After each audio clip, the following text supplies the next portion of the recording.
Let us start our civics.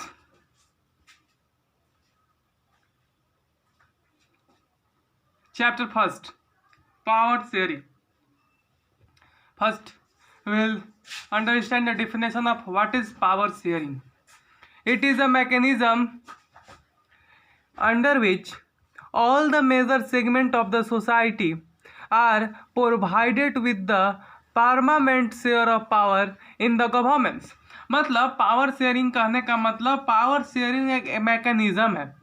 Power sharing is a mechanism under which all the major segments of the society are provided with the permanent share of the power in the governance. जो कि governance करने के लिए govern करने के लिए permanent power को हम लोग किसी के हाथ में सौंप देते हैं. उसी पावर को अगर डिवाइड हो जाता है उसी को पावर के शेयरिंग कहते हैं. I mean that power sharing is a mechanism under which all the major segments of the society are provided with a permanent share of power sharing.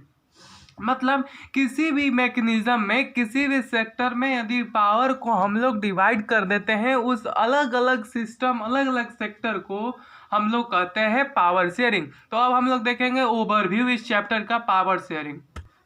With this chapter, we resume the tour of a democracy that was started last year. We note last year that in a democracy all the power does not rest in the one organ government. अगर हम लोग अगले class की बात करते हैं तो अगले क्लास में हम लोग क्या किए थे कि अगले क्लास में जो है तो प्रीवियस चैप्टर में हम लोग देखे थे मतलब प्रीवियस चैप्टर के क्लास में देखे थे कि जो पावर की जो शेयरिंग है वो बहुत लेवल में होती है. पावर जो होती है एक किसी के हैंड में एक्लोमेटेड नहीं होती. तो an intelligent sharing of a power among a legislative executive and a judiciary is a very important to the design of a democracy. जो लेजिस्लेटिव एग्जीक्यूटिव जुडिशियरी जो है इसके लिए बहुत इंपॉर्टेंट है. तो इसमें पावर जो होती है लेजिस्लेटिव एग्जीक्यूटिव और जुडिशियरी में क्या शेयर होती है. डेमोक्रेसी का जब डिज़ाइन हुआ था तो उसमें लेजिस्लेटिव एग्जीक्यूटिव और जुडिशरी जो है इंपॉर्टेंट डिज़ाइन है डेमोक्रेसी का. In this and the text 2 chapters we carry this idea of a power sharing forward. We start with 2 stories from Belgium and Sri Lanka. Both these stories are about how the democracy handled demands for a power sharing. इसके chapter को start करने से 2 कहानी से शुरू करेंगे. एक जो है बेल्जियम की कहानी और दूसरा जो है वह श्रीलंका की कहानी. इस दोनों कहानी से क्या हम शुरू करेंगे. Both this story are about the democracy handle demanding power sharing. दोनों जो है इसमें पावर शेयरिंग किस तरह से हैंडल किया जाता है ये चीज़ इसमें लिखा गया है दोनों स्टोरी में.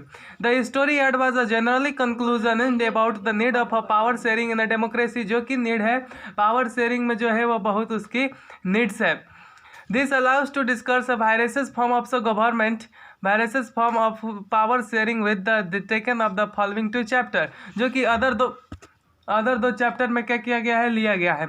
इस सब जो चीज़ें है इस अगले चैप्टर में जो इसके बारे में लिया गया है वो लिया गया है. इसमें जो पढ़ेंगे बेल्जियम और श्रीलंका से पावर की शेयरिंग को देखेंगे किस तरह से जो है पावर की शेयर होती है. Belgium and Sri Lanka. Belgium is the small country in the European, smaller in area than the state of Haryana. Belgium जो है वह हरियाणा के जो है वह बहुत ही छोटा स्टेट है. जो एक कंट्री बेल्जियम है वह हरियाणा स्टेट से भी क्या है छोटा है. In the border of the French the Netherland Germany and the Luxembourg. ये जो नाइदरलैंड जर्मनी और जो है लेग्बोरा ये जो स्टेट्स है वह फ्रेंच के बाउंड्री पे लगे हैं. It has the population of the little over 1 crore. इसका जो पॉपुलेशन जो है वह केवल 1 करोड़ का है. But half of the population of Haryana जिसका हरियाणा का हाफ पॉपुलेशन है. जो हरियाणा स्टेट है इंडिया में उस हरियाणा स्टेट का हाफ पॉपुलेशन बेल्जियम कंट्री में है. The ethnical composition of this small country is very complex. यहाँ का जो इनएथिकल कॉम्पोजिशन होता है. अब हम लोग देखेंगे कि इनएथिकल है क्या. तो इनएथिकल एक सोशल डिवीज़न है जो कि शेयर किया जाता है पीपुल के बिलोइंग में. मतलब इनएथिकल मतलब एक ग्रुप से एक जाति से एक ही रिलीजियस एक ही कल्चर से जब कोई भी पीपल्स बिलोंग करता है उसी को बोलते हैं इनएथिकल कॉम्पोजिशन. तो जो बेल्जियम कंट्री है उस बेल्जियम कंट्री में क्या होता है कि बहुत ही कम्प्लेक्स इनैथियल कॉम्पोजिशन होता है। उसमें 59% lives in the Flemish region and speaks Dutch, जो कि 59% हमारे फ्लेमिश रीजन में रहते हैं और डच बोलते हैं, डच लैंग्वेजेस बोलते हैं। Another 40% of people live in the बेलाइन region and speak the French, remaining 1% of speaks French, remaining 1% of the Belgium speak German in the capital city of Brussels, and 80% of the speaks French, speaks German in the capital city Brussels 80%, and speak the French, while 20% in Dutch speak। ये जो है इनथेकियल composition है Belgium का, जिसमें 59% live जो होते हैं Flemish region में रहते हैं जो कि डच बोलते हैं, और 40% पीपल जो विलोयन रीजन में रहते हैं जो कि स्पीक फ्रेंच बोलते हैं, और जो 1% जो बच जाते हैं वह जर्मन बोलते हैं। अब कैपिटल में बेल्जियम की जो कैपिटल है वह ब्रुसेल्स है, तो ब्रुसेल्स में क्या होता है जस्ट इसका उल्टा, 20% जो लोग होते हैं वह फ्रेंच बोलते हैं और 20% जो लोग होते हैं वह डच बोलते हैं। The minority French-speaking community was relatively rich and powerful. Majority French-speaking community was relatively rich and powerful. This is a recent to the Dutch-speaking community who got the benefit economical development, जिसकी मैनिकल इक्नॉमिटी क्या होती है, बहुत development है। मतलब जो लोग minority में रहते हैं, जो लोग माइनॉरिटी में मतलब जिनकी जनसंख्या ज़्यादा हुई वहीं तो गवर्नमेंट की फॉर्म करती है, तो वह जो होते हैं गवर्नमेंट क्या किए रहते हैं, फॉर्म किए होते हैं, जो कि हमारे इकोनॉमिकल डेवलपमेंट के लिए बहुत ही बेनिफिशियल है, जो कि हमारे इम्पोर्टेंट क्या है, बहुत ही बेनिफिशियल है, इसके लिए हम लोगों के लिए बहुत ही beneficial. And education much later, the lead of tension between the Dutch speaking and the French speaking communities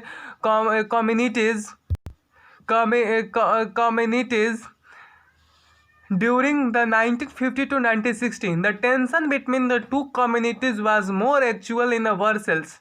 Brussels present in a special problem. The Dutch-speaking peoples constituted the majority in the country, but the minority in the capital. अब देखिए यहाँ पे जो हमारा conflict होता है Dutch और French में, तो इस डच और फ्रेंच में कन्फ्लिक्ट होता है तो हमारा पेटी मतलब वर्ल्ड वार नहीं होता है, इसमें जो होता है केवल 1950 और 1960 में 3 बार क्या होती है, कॉन्स्टिट्यूशनल अमेंडमेंट होती है, जिससे इन लोगों का कॉन्फ्लिक्ट जो होता है वह दूर हो जाता है, जिसमें डच स्पीकिंग पीपल्स होते हैं मेजोरिटी में एंड द कंट्री में माइनॉरिटी में, और कैपिटल में जो होता है, कैपिटल में जो होती हैं वह हमारा डच माइनॉरिटी में होता है। मतलब जस्ट उल्टा, जिस तरह से बेल्जियम में है, बेल्जियम के कैपिटल ब्रसेल्स है, उस ब्रसेल्स में क्या होता है कि फ्रेंच स्पीकिंग 80% होते हैं, लेकिन उसमें बेल्जियम में फ्रेंच स्पीकिंग 40% होते हैं, मतलब उसका जस्ट उल्टा। तो जो फ्रेंच बोलते थे बेल्जियम में, वह उसके कैपिटल के ब्रसेल्स में क्या होते हैं 80% थे, उसमें 40% थे, इसमें 59% था और उसमें 20% डच बोलने वाले थे। Let us to compare this situation in other country Sri Lanka. अब इसी सिचुएशन को हम लोग क्या करेंगे, कंपेयर करेंगे अलग देश से, जिसका नाम है Sri Lanka. Is an island of a southern coast of the Tamil Nadu. It has about 2 crore people, जिसके पास 2 करोड़ पीपल की क्या है, जनसंख्या है। About the same age in Haryana. Like other nationals is the South Asia region. Sri Lanka has diverse population. Sri Lanka के पास डाइवर्स पॉपुलेशन है। द डाइवर्सिटीज है। तमिलनाडु के जो देख लेंगे तो उसमें तमिलनाडु क्या है, Tamil Nadu. It is about 2 crore population. The major social groups है सिन्हाला स्पीकिंग जो कि 7% है। श्रीलंका में सिन्हाला जो बोलने वाले लोग हैं जो कि 74% है, और तमिल बोलने वाले जो हैं वह 18% है। Among two there are the 2 सब ग्रुप्स तमिल नेटिव सब कंट्री, जहाँ की 2 नेटिव ग्रुप्स हैं जो कि नेटिव तमिल्स भी कहे जाते थे। आर कॉल्ड श्रीलंकन तमिल्स, उनको श्रीलंकन तमिल्स भी कहा जाता है। The rest whose forward come to the Indian plantation worker during colonial period is called Indian Tamils, जिसके फोर फादर जो थे वह इंडिया में आए हुए थे, मतलब इंडिया से श्रीलंका में आए थे, जिसको इंडियन तमिल्स भी कहा जाता था। तो श्रीलंका में जो है वह वैरायटी तरह की कम्युनिटी है, और वैरायटी तरह के लोग जो हैं वह स्पीक करने वाले हैं, अलग अलग तरह के लैंग्वेजेस और अलग अलग तरह के वर्ड्स को क्या करते थे, वह बोला करते थे। As we can see from the map, जैसे कि हम लोग इस मैप में देखेंगे, नीचे एक मैप है उस मैप में, and the northern and eastern country Most of the Sinhala speaking people are the Buddhist, while the most of a Tamil and a Hindus and a Muslim. कुछ लोग जो है वह बुद्धिस्ट है, while most of are the Tamils and Hindu, जो कि बहुत सारे जो है वह तमिल्स हिंदू है। मुस्लिम जो कि 7% क्रिश्चियंस है, and both of the Tamil and Sinhala, जो कि तमिल और सिन्हाला में बोथ में होता है। Just imagine that the situation in Belgium, the Dutch community could advance and the numerical majority force, it will be the French and the German speaking population. This would be the push the conflict and the communist further.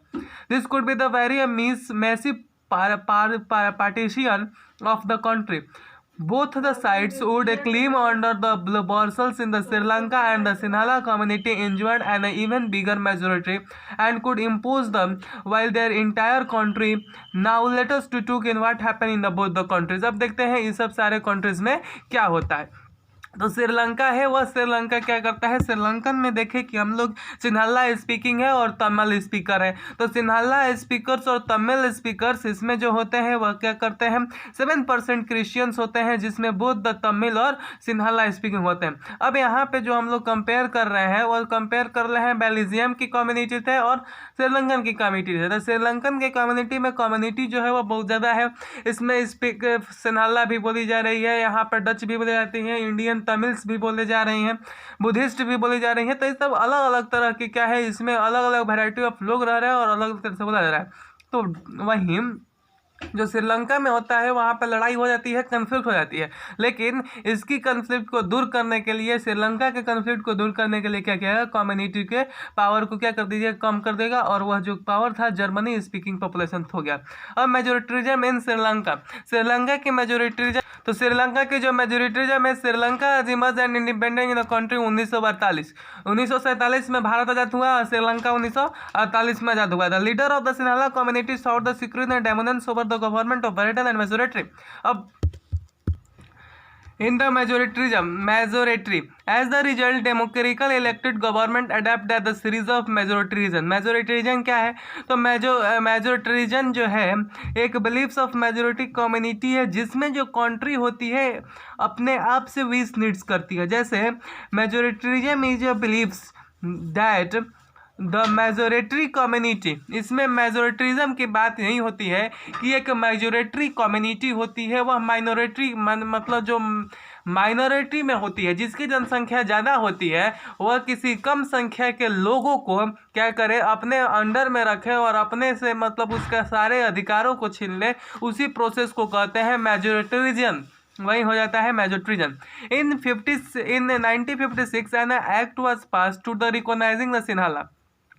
1956 में क्या होता है, एक act पास हो जाता है जो कि सिन्हाला को रिकॉग्नाइज कर लाता है। Official languages discard the Tamil, the government in this government measure a coming up after the another gradually increased in the feeling of alienation among the Sri Lankan Tamil.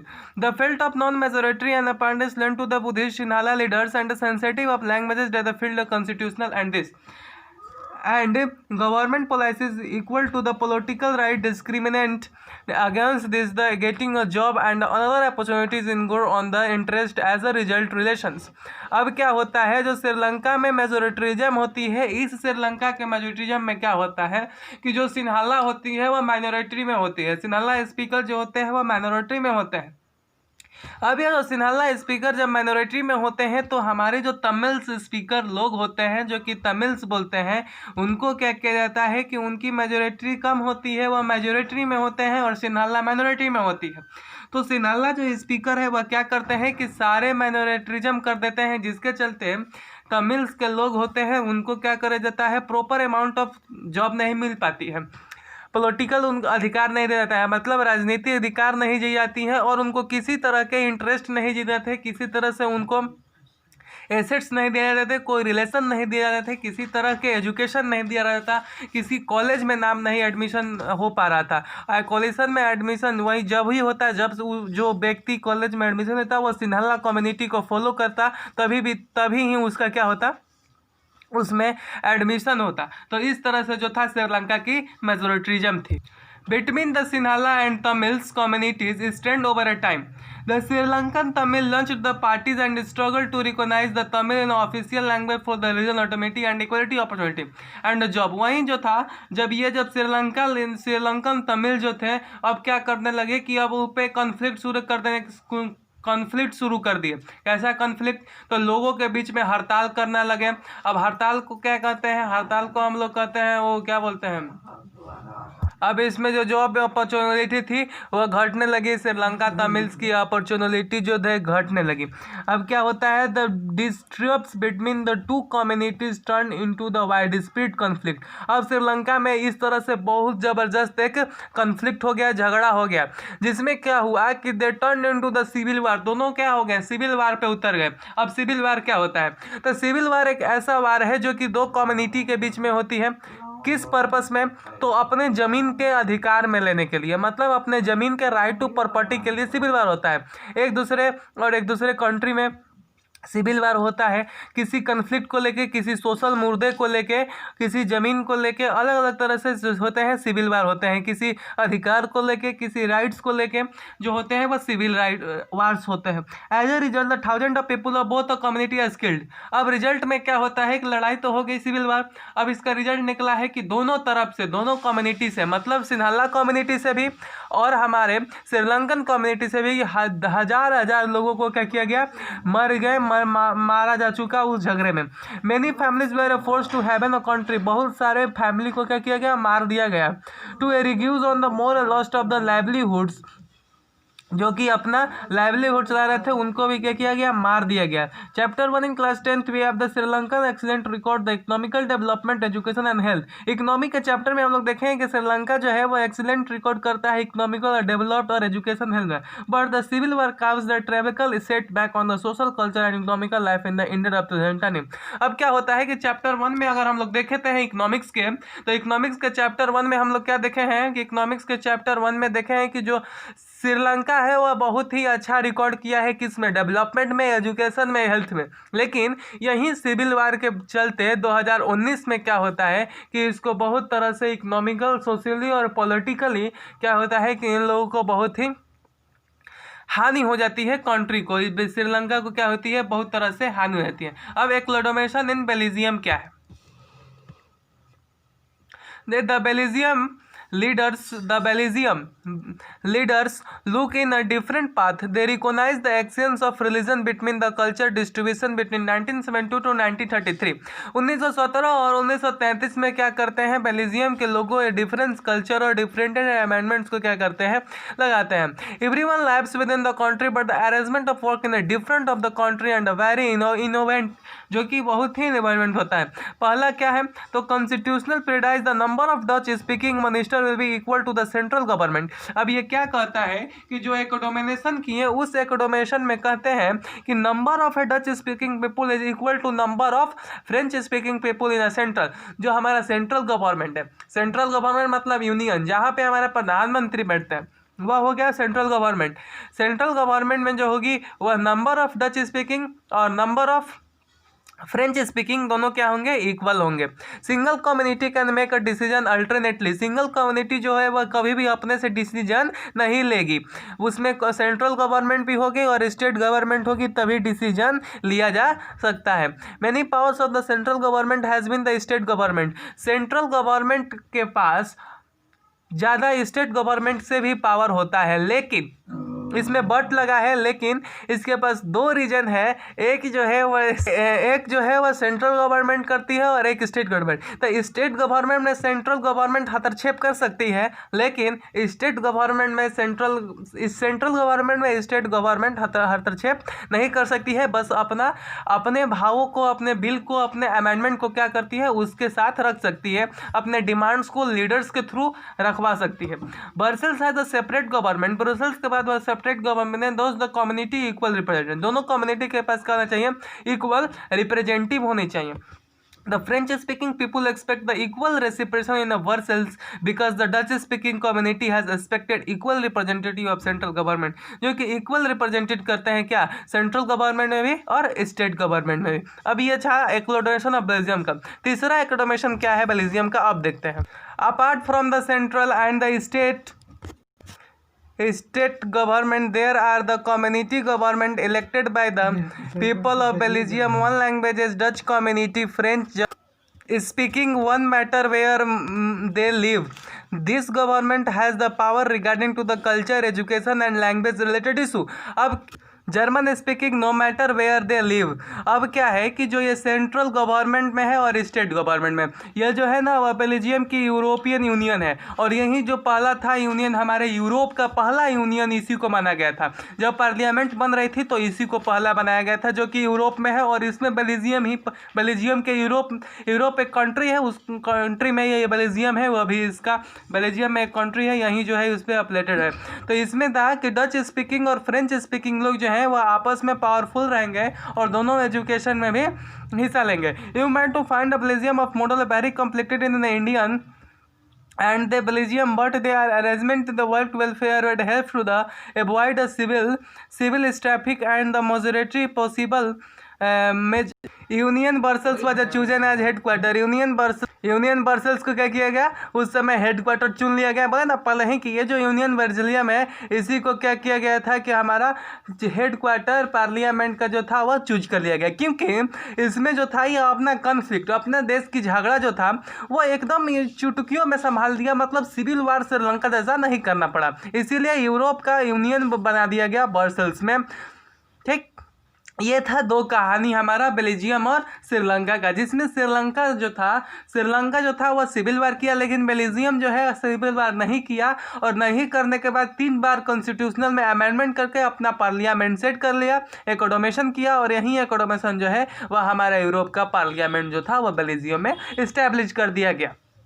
अब जो है why power sharing is desirable. Power sharing को desirable क्यों कहा जाता है, power sharing जो है वह डिजरेबल क्यों है, तो पावर शेयरिंग इसलिए डिजरेबल है कि because 2 reason given the forever of power sharing. Firstly, power sharing is good because it helps to reduce the possibility of conflict between 2 social groups. 2 social groups के conflict को क्या कर देता है, कम कर देता है, इसलिए पावर शेयरिंग डिजरेबल होता है। हाँ, तो पावर शेयरिंग कॉन्फ्लिक्ट को रिड्यूस करता है, इसलिए हमारे पावर शेयरिंग क्या है, डिजरेबल है, और कॉन्फ्लिक्ट को कम करता है। सोशल ग्रुप्स पॉसिबिलिटी को कॉन्फ्लिक्ट कर देता है, और वायलेंस पॉलिटिकल इंस्टेबिलिटी, मतलब राजनीति की व्यवस्था में नेताओं के रिश्ता में वायलेंस लाता है, मतलब इनवायलेंस नहीं होता है, वायलेंस करता है, जिससे हिंसा की भावना न होकर, कॉन्फ्लिक्ट न होके, और लॉब्सिंग still war in a majority community, ये सब जो काम करता है। अब इसका 2 रीजन होता है, एक जो रीजन होती है वह मोरल रीजन होती है, और दूसरा जो होती है वो प्रूडेंशियल रीजन होती है। अब देखिए यहाँ पे लिखा है ट्रेना was a majority and not on the oppressive of minority in often to playing a running of majority as well. There is the second deeper reason where the power sharing is good democracy. Power sharing is a more spirit of democracy. Power sharing को हम लोग मोर spirit of democracy कहते हैं, मतलब democracy का आत्मा कहते हैं। और democratic rule involves a sharing power with those efficient exercise and whose have the live on the effects, जो कि इसके इफेक्ट्स में रहते हैं। Peoples have the rights, peoples के पास क्या है, राइट्स है, अधिकार है।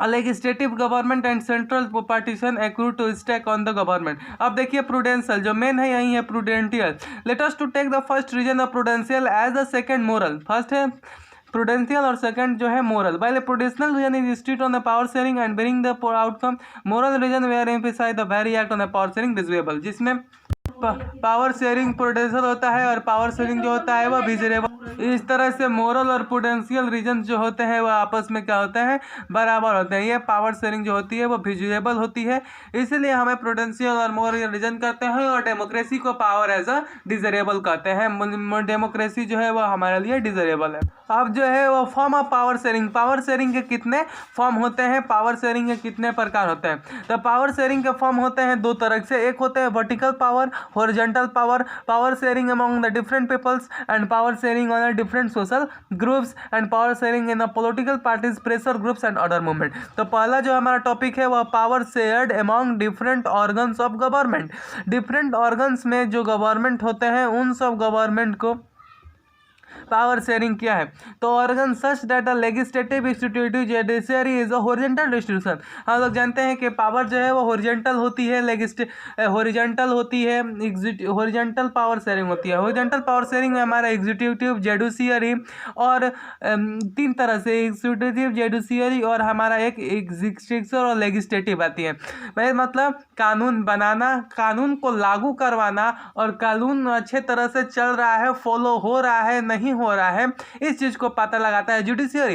एग्जीक्यूटिव क्या किया, कानून बना दिया। लेजिस्लेटिव कानून बना दिया, मेड कर दिया, ला बना दिया। इम्प्लीमेंटेशन के काम एग्जीक्यूटिव करती है और फॉलो करवाती है जुडिशियरी। तो यह तीन हमारे सेंट्रल गवर्नमेंट, मतलब तीन हमारा फॉर्म ऑफ पार्लियामेंट गवर्नमेंट है, जिसमें गवर्नेंस को, पावर को शेयरिंग कर देता है, पावर को इसी तीन लेवल में बांट देता है। इसी को हम लोग बोलते हैं हॉरिजॉन्टल पावर शेयरिंग। अब है हमारा vertical power sharing. Power can be share among government at a different level. Different levels पे पावर को क्या किया गया है, शेयर किया गया है डिफरेंट लेवल्स में। तो governments are the province region level. अब सेंट्रल लेवल पे, कंट्री लेवल पे और स्टेट लेवल पे, मतलब कंट्री लेवल पे, स्टेट लेवल पे और लोकल लेवल पे। तो अब ये तीन तरह से बांट दिया गया है। सेंट्रल गवर्नमेंट करते हैं, स्टेट गवर्नमेंट करते हैं और लोकल गवर्नमेंट करते हैं। लोकल गवर्नमेंट में हमारा ब्लॉक आ गया, पंचायत आ गया, ये सब जो है ग्राम सभा आ गए, ये सब ब्लॉक आ गया, बीडीओ आ गए। और हमारा जो non bodies, non constitutional bodies हैं जैसे IAS, IPS, इलेक्शन कमीशन, ये सब जो है वह हमारे इसमें वर्टिकल पावर शेयरिंग में आ गए, जो कि अलग अलग तरह से स्टेट, सेंट्रल और लोकल गवर्नमेंट क्या होते हैं, बांटे जाते हैं। यह तीन लेवल में जो है इसी को वर्टिकली पावर ऑफ शेयर कहते हैं। हॉरिजॉन्टल पावर ऑफ शेयरिंग हमारा 3 होता है, एग्जीक्यूटिव, जुडिशियरी और लेजिस्लेटिव। अब power sharing among different social groups देखते हैं। पावर शेयरिंग जो है वह social among social different groups में किस तरह से बढ़ता है। तो regional legislative group, community, Belgium, ये जो है वह सोशल डिफरेंट ग्रुप्स है। बेल्जियम जो है यहाँ का बहुत एग्जाम्पल है, बहुत मस्त एग्जाम्पल जो है वो बेल्जियम का है, जिसमें कम्युनिटी गवर्नमेंट होती है, कम्युनिस्ट गवर्नमेंट होती है। वहीं इसी का sharing among the different social group में पावर की शेयरिंग जो है वह रिजर्व रहती है कि सीट इतना रिजर्व रहेगा, इस सीट में ही केवल हमारे निर्दलीय खड़े होंगे, इसमें केवल हमारा OBC होगा और इसमें केवल हमारा SC ST होंगे। तो ये जो सीट होते हैं वह रिजर्व होते हैं, वैसा ही सीट रिजर्व होता हमारा बेल्जियम में, यही जो था डिफरेंट सोशल ग्रुप्स में हो जाते थे। अब जो पावर की शेयरिंग कर रहे हैं वो पॉलिटिकल प्रेशर ग्रुप्स और किसी मूवमेंट में है। तो पॉलिटिकल प्रेशर ग्रुप पे हमारा मीडिया वाला हो गया, कहीं भी लीडर जाते हैं मीडिया वाला हाजिर, कहीं भी कोई कॉन्फ्लिक्ट हुआ मीडिया वाला हाजिर। तो ये भी जो होता है वो पावर को शेयरिंग करता है लोगों के बीच में। पेपर क्या है, न्यूज़ को पहुंचाता है। तो न्यूज़ क्या है, किसी भी नेता के बारे में हुआ उसके बारे में बताया, और अगर किसी अलग दूसरे कॉन्फ्लिक्ट हुए हैं उस कॉन्फ्लिक्ट को बारे में बताया। आज हमारे लीडर्स, इस डिस्ट्रिक्ट के लीडर्स, वहाँ के IAS क्या कर रहे हैं, ये सब चीज़ों को बताता है। तो यह जो है पावर की शेयरिंग में किया गया है, उसको इतना अधिकार दिया गया है कि वो इसको यूज करे, यूटिलाइज करने के बाद क्या करे कि पावरों को शेयरिंग कर दिया गया है। किसी भी नेता जो है वो गलत इस्तेमाल न करे मीडिया। ये जो है इस तरह से जो हमारे प्रेशर ग्रुप और मूवमेंट होते रहते हैं, तो मीडिया ही इसका एग्जांपल है। प्रेशर ग्रुप और डिफरेंट पॉलिटिकल पार्टीज में जो होती है पावर को शेयरिंग कहते हैं, कि जिससे लोगों के बीच में लीडर्स जो है वह लीडर क्या कर सकते हैं कि किसी भी कॉन्फ्लिक्ट को कम कर सकते हैं, ये किसी भी कॉन्फ्लिक्ट को दूर कर सकता है। और लीडर जो होता है वह लीडर के बातों को, या किसी भी कम्युनिटी, किसी भी IAS, किसी भी ऑफिसर, DM, SP सबके बातों को रखने के लिए हमारा इसका प्रेशर ग्रुप और पॉलिटिकल पार्टीज का यूज किया जाता है। यही जो था हमारा लास्ट पावर शेयरिंग की टॉपिक था।